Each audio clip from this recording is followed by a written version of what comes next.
जंगज़दा नजर आने वाले लियारी में सड़क किनारे टीम आखिरकार इलाके के सरदार उजैर बलोच तक पहुंचने में कामयाब हो गई। उजैर साहब, आपसे मैं सवाल करना चाहूँगा, आए रोज़ लियारी का नाम खबरों में रहता है, आए रोज़ यहाँ पर हंगामा रही रहती है और आज हमने देखा कि 24 घंटे से लियारी मैदान जंग का मंजर पेश कर रहा था। आखिर इसकी वजह क्या है? देखो, सबसे बड़ा वजह ये है कि हमारे नुमाइंदे घोस्ट हैं, वो नज़र नहीं आ रहे हैं काफ़ी सालों से। वो अक्सर कहते थे कि लियारी नो गो एरिया है। अब उनको क्या ज़रूरत पड़ा है कि दोबारा लियारी में आ रहे हैं दौरा करने के लिए? 4.5 साल कहाँ थे ये लोग? अब इलेक्शन करीब है, ये सारा मसला एक सियासी बिना पे हो रहा है। और ये जो ऑपरेशन के नाम पे बत्ताखोरी का मामलात में जो हो रहे हैं, उसको बहुत बड़ी एक साजिश के तहत उसको रंग दिया जा रहा है और सारा घुमा फिरा के जहाँ भी बलोच आबादी है वहाँ पर जो है ये करने के इन लोग के इरादे हैं। और सरदार साहब, लियारी में तो सिर्फ बलोच नहीं रहते, लियारी में तो दीगर ज़बानें बोलने वाले भी रहते हैं और खासे पुराने रहते हैं यहाँ पर। देखो, मसला सारा घूम के आ जाता है सियासी बेस पे, मगर उसमें जहाँ अगर बलोच रहते हैं तो उसके साथ कच्ची भी जुड़ा हुआ है, पंजाबी भी जुड़ा हुआ है, मेमन भी जुड़े हुए, हमारे साथ तमाम कौम बिरादरियाँ एक साथ हैं। आप ही के अल्फाज थे कि लियारी को आप पाकिस्तान का और तमाम ज़बानें बोलने वालों का गुलदस्ता भी कहते हैं। बिल्कुल गुलदस्ता है, मगर ये मसला सियासी है। ये आज 2 दिन हो गए ये मामला तो हो रहे हैं, तो उसमें ये मामला बेगुनाह लोगों के ऊपर हो रहे हैं। अच्छा, गिरफ्तारियां भी हुई हैं। देखिए, कुछ गिरफ्तारियां भी हुई हैं जिसमें हमें बताया गया है कि अंडर एज नौजवानों को भी गिरफ्तार किया गया है। उसकी क्या वजह है और कितने लोग गिरफ्तार हुए? देखो, बेगुनाह लोग हैं, जिसमें 3 लोग पहले पकड़े थे, उनको बेगुनाह 4-4 केसों में बंद किया, पुलिस मुकाबला 13D, इस तरीके से अब फिर 4-5 लोग पकड़े गए। तो असल मसला इस बात पे उठता है कि इन लोगों का कसूर क्या है? बेगुनाह लोगों का ऊपर चार दीवारी को उसको फामाल करके उसके घर में बदतमीजी करना, सामाने चोरियां करना पुलिस का, ये तो हक नहीं बनता है। क्या मतलब पुलिस का सामान चोरी करने से क्या मुराद है आपकी? देखो, घरों में घुस के कोई टीबियां उठा रहे हैं, कोई सोने उठा रहे हैं, कोई ऐसा वाकया पेश आया है यहाँ पे? बिल्कुल। कब पेश आया?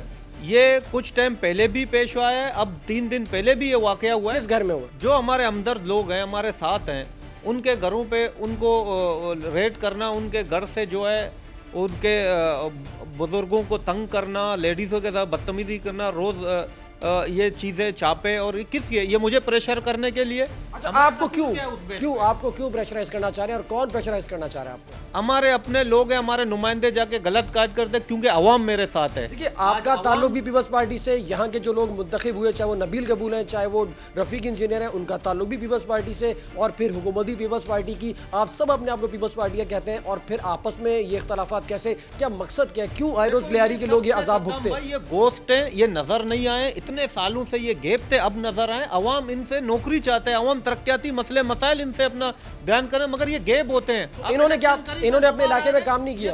इन्होंने क्या अपने इलाके में काम नहीं किया? आज काम करते ये लोग, आज उज़ैर नहीं होता था, आज नबील गबूल यहाँ पे होता था, आज रफीक इंजीनियर होता था। इतने सालों से ये थे कहाँ पे? तो फिर लोगों के काम कौन कर रहा है? लोगों के काम जो है बिलावल हाउस से हो रहे हैं, जिसपे मैंने वहाँ पर अर्ज करता हूँ कि हमें ये चाहिए, हमें ये मसले मसाइल हैं, हमारे स्कूल बेहतर करो, हमारे यहाँ जो है हॉस्पिटलें बेहतर करो।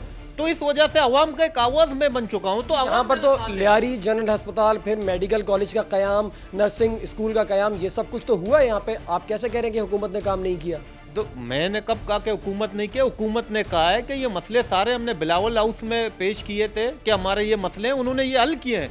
हमारे नुमाइंदे इतने सालों से कहाँ थे? और 20 सालों से 25 सालों से ये नुमाइंदे हैं सीटों में, इन्होंने नौकरियां कहाँ दी? इनके बजट कहाँ हैं? ये आज जो है लियारी का फंड कितना आता है और कहाँ जाता है? लियारी के हवाले से जो फंड मंजूर किया जाता है वो कितना आता है और कहाँ जाता है, कहाँ खर्च हुआ है? देखो, उससे पूछो कि आप सड़क किनारे, आपका पूरा टीम आया था जहाँ शोधा लियारी का आल पे, वहाँ पर भी इंटरव्यू हुआ था। वो 2.5 करोड़ रुपए पे उसका बजट पास हुआ। तो नबील गबूल ने बजट पास किया था, उसका ठेकेदार भी खुद था, उस पे 50 लाख भी खर्चे नहीं हुए हैं उस बिल्डिंग में। वो कहाँ से 2.5 करोड़ का उसका हिसाब लिया जाए? मैं पूछता हूँ कि अगर कानून नाम का कोई चीज़ है तो ऐसे नुमाइंदों से पूछो कि उनके बजट कहाँ है। जहाँ 50 लाख रुपया खर्चा होना होता है, वहाँ 2.5 करोड़ रुपया लिख लेते हैं। और आज इन लोगों के पास अरबों करोड़ों रुपया पैसा है, ये पाकिस्तान का खजाने का पैसा है, पाकिस्तानी अवाम का पैसा है। तो इस तरीके से हम इनके खिलाफ है। लियारी का तमाम अवाम, सिर्फ बलोच कम्युनिटी नहीं, तमाम कम्युनिटियाँ इनके खिलाफ है। आप चलें कच्ची बिरादरी के, अभी हम आपको दिखा दें, आप खुला घूमें, ना किसी और के पास नहीं जाए सियासी जमात के। आप ऐसे इंटरव्यू लें, देखें कौन सा कच्ची बिरादरी नबील के साथ है, कौन से तंजीम के साथ है, कौन सा उज़ैर के साथ है। आज हमारा सच्चाई है, हमने लोगों के लिए जद्दोजहद की है, लोगों के लिए मेहनतें की, लोगों के लिए आवाज उठाया। आज अवाम मेरे साथ है, मेरा एक तस्वीर उतारने पर कर से लोगों ने एहतजाज किया है। उज़ैर साहब, ये जो एहतजाज किया गया है, ये जी ठीक है, उसमें तमाम ज़बानें बोलने वाले लोग थे जो आपको चाहते होंगे बकौल आपके। मेरा सवाल ये कि ये झगड़ा, इसका मतलब है आपकी तस्वीर उतारी गई है, उसके बाद शुरू हुआ? बिल्कुल। ये किसने उतारी और कहाँ से उतारी? देखो, ये नबील गबोल के कहने से SHO कल्लरी ने हटाए, उसने ये साजिशें की और साजिशों का नतीजे में हालात खराब थे, जिसमें वीडियो क्लिप भी टीवी में चल रहे थे कि चश्मा पहन के बड़ा हीरो बन के दिखा रहे, जो शेलिंग कर रहे बिला वजह अवाम के ऊपर। कहाँ का कानून है? उज़ैर साहब ठीक है, एक तस्वीर देखिए जी, ठीक है, आपका कहना है कि आपकी तस्वीर उतारी गई जिसपे ये हंगामा शुरू हुआ, तो एक तस्वीर के उतरने से आपको क्या फर्क पड़ता है? फिर इसमें हंगामा आ रही की जरूरत क्यों पेश आई? देखो, हमने नहीं कहा है कि आप हंगामा करो, ये करो, मेरे इल्म में भी नहीं था ये चीज़ें। ये मुझे काफ़ी देर बाद पता पड़ा है कि वहाँ के अवाम ने रोडों पे निकले हैं, एहतजाज कर रहे हैं। जब हमने पूछा क्यों हो रहा है, उन्होंने कहा कि आपका तस्वीर हमने रोकने की कोशिश की, मगर ये मामला सारा लियारी में फैल गया। हालांकि शहर के लोगों, कराची शहर के लोगों से हमें फ़ोन आए कि हम भी एहतजाज करेंगे, ये नाजायज़ कर रहे हैं पुलिस लियारी के ऊपर, कि अक्सर जो है डोर जहाँ से पतला होता है वहीं से टूटते हैं। हम लियारी वाले मजलूम है, हमें इस वजह से लियारी वालों को ये सज़ा दिया जा रहा है। उज़ैर साहब जी, जो अनासिर जराइम पेशा बत्ताखोर मौजूद है, उनके खिलाफ कोई कुछ नहीं कह रहा है। वहाँ पर जहाँ मजलूम है वहाँ पर उनकी चढ़ाइयाँ शुरू हो जाती हैं। ये इनका तो ये कहना है कि वो लियारी के अवाम के खिलाफ नहीं, लेकिन जहाँ पर कुछ अनासिर मौजूद हैं वो उनके खिलाफ कार्रवाई करना चाहते हैं। देखो, उनके खिलाफ कार्रवाई करें, बिला शक करें। हमें चौधरी असलम के टीम पे एतमाद है कि वो जायज़ कार्रवाई करेंगे इंशाल्लाह। मगर कुछ जराइम अनासिर ऐसे पुलिस में भी हैं जो बिला जवाब जो है लोगों को तंग करना, साजिश के बिना पे ये हालात खराब करना, वो सियासी लोगों की वजह से उन सीटों में बैठे हुए, इस वजह से ऐसे पुलिस वाले जो हरकत कर रहे हैं, जिसमें तमाम पुलिस वालों के लिए अवाम जो है अपने दिल में नफरत बनाए बैठे हुए हैं। उज़ैर साहब, आज बहुत अरसे बाद नबील गबूल ने यह कहा था कि वो लियारी पहुँच कर दिखाएंगे, और वो तो लियारी पहुँचने में कामयाब हो गए। देखो, अगर पहुंचने में वो कामयाब हो गए ना, तो इतनी पुलिस की टीम के साथ आए हैं, चौधरी असलम साहब के साथ आए हैं, और कल इलेक्शन होगा तो चौधरी असलम या पुलिस उसके साथ कोई भी नहीं होगा।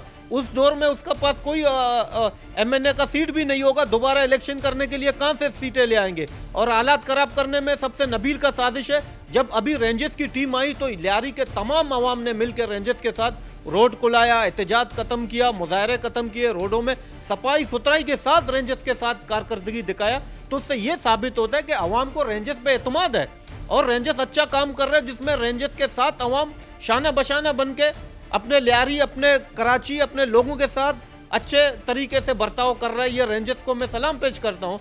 तो वही कारकर्दगी पुलिस क्यों नहीं दिखाती है? तो ये बताएं कि आखिर लियारी में अमन कब हो सकेगा? लियारी के लोग अमन से कब रह सकेंगे? ये आए रोज की हंगामा रही, ये तोड़फोड़, जला घिराव, फायरिंग, गिरफ्तारियां, ये कब इससे लोगों को आज़ादी मिल सकेगी? लियारी के लोग कब सुख का सांस ले सकेंगे? देखो, जब तक सियासी लोगों के कहने से अगर कहीं SHO लग जाता है तो उस इलाके में कभी अमन कायम नहीं हो सकता है। 2008 से लेके आज तक जो हालात थे सारी दुनिया देख रही थी, आपकी चैनल भी देख रहे थे, तमाम दुनिया के लियारी पुरअमन इलाका है और लियारी पुरसुकून इलाका है। पूरा कराची आग की लपेट में था, लियारी वाहिद था, खुला था और उधर के गुलदस्ते की तरह लोग थे। आज जो है एक सियासी बेस पे SHO जो लग रहे हैं, वो अपनी कमाई का जरिया बना के जो ऐसे सियासी लोगों के कहने पे हालात खराब कर रहे हैं, तो ऐसे पुलिस वाले जब होंगे जो सियासी लोगों को कहनों से SHO भर्ती होते हैं या कहीं SHO पोस्ट में लग जाते हैं, तो उन्हीं के थ्रू काम करेंगे ना। वो पाकिस्तानी होने के नाते काम नहीं करेंगे, वो सलूट उसको करेंगे जिसने उसको सीट दिलवाया, कहीं SHO लगवा देते हैं, उनकी पुष्टपनाही करते हैं। तो ऐसे लोगों के लिए जो है वो अक्सर सलाम भी करेंगे उनको, और उन्हीं जैसे लोगों के लिए जो है अवाम को ऊपर तशद्दुद और ज्यादती और जुल्म भी करेंगे वो। उज़ैर साहब, मेरा सवाल एक और है कि लियारी पर पुलिस कशी में इजाफा होता जा रहा है और ऐसा लग रहा है कि आने वाले चंद रोज में सूरत हाल अक्सर बदल भी सकती है और ऐन मुमकिन है कि आपके खिलाफ कोई कार्रवाई कर दी जाए। अगर ऐसा हो गया तो फिर क्या होगा और लियारी के लोग किस तरफ होंगे? देखो, मुझे पता है इस चीज़ का कि मेरे ऊपर हजार साजिशें हो रहे हैं, और दूसरा मुझे मारने के लिए अरशद पप्पू ग्रुप, गप्पार जिगरी ग्रुप को नबील गबोल ने पैसे भी दिए हुए हैं, और ऐसे पुलिस अफसरान हैं उनको टास्क दिया कि इसको इनकाउंटर करो। और मैं ये जानता हूँ कि ज़िंदगी मौत अल्लाह पाक के हाथ में है। मेरा ये सच का आवाज़ है और मेरा सच्चाई की वजह से मेरा लियारी और मेरा कराची के अवाम मेरे साथ हैं, मेरे तमाम दोस्त आज मेरे साथ हैं। तो अल्हम्दुलिल्लाह अगर मौत भी आई तो शहादत है। मैं अपने लिए नहीं मर रहा हूँ, मैं इस अवाम के लिए मर रहा हूँ और अमन अमान के लिए मर रहा हूँ। और ये गरीब अवाम के लिए जद्दोजहद करने के लिए अगर मैं शहीद हो जाऊँ तो मुझे फ़ख्र है कि मैं अपने लिए नहीं, अपने मुल्क के रहने वाले अपने पाकिस्तानी भाइयों के लिए, अपने कराची के अमन के लिए, अपने लियारी की तरक्की के लिए अगर मैं शहीद हो जाऊं तो मुझे फ़ख्र होगा।